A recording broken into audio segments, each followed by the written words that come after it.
Alright, I'm in a 2003 Volvo S80. This one had the typical gauge cluster issues. We got the cluster repaired. There it is, all lit up, everything's working. And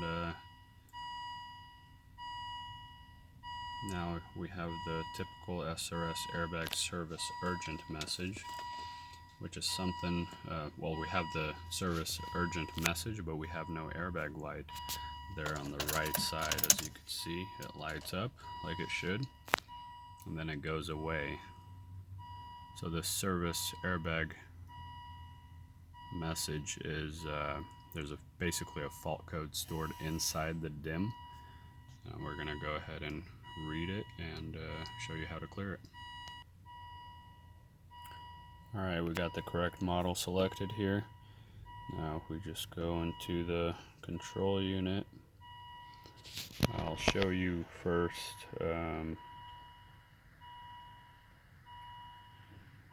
airbag module and show you which codes are stored in here.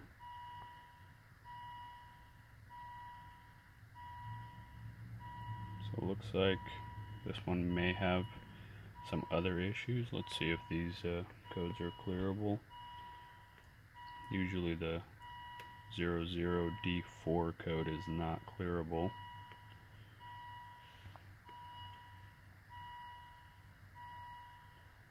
Right there, looks like that's the only fault remaining. As you can see right there, the service urgent message is still there.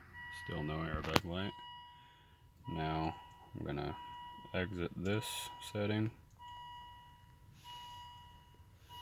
go into the electrical systems, and right there, driver information module.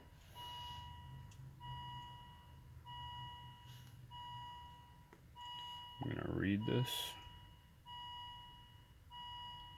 As you can see, there's some circuit faults. Those are faults found internally in the cluster. I'm gonna go ahead and clear them out. Those fault codes are tripped when the gauge cluster starts to fail. The circuits in there start to fail. So we got this gauge cluster repaired, and now we're just clearing the codes. No fault codes detected. Now let's go back into the SRS module and clear the fault out of here.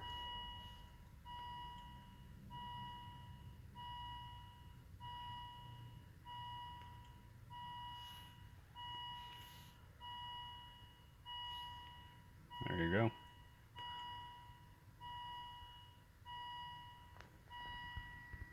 Right there. The message is gone. I'll go through, and it's one message for the driver's door being open.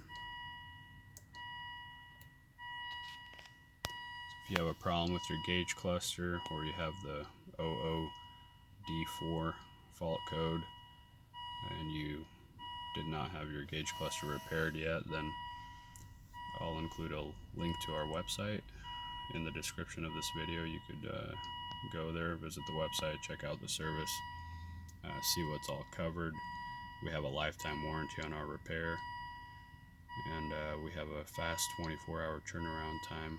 So once we receive it, we'll fix it and send it back within 24 business hours.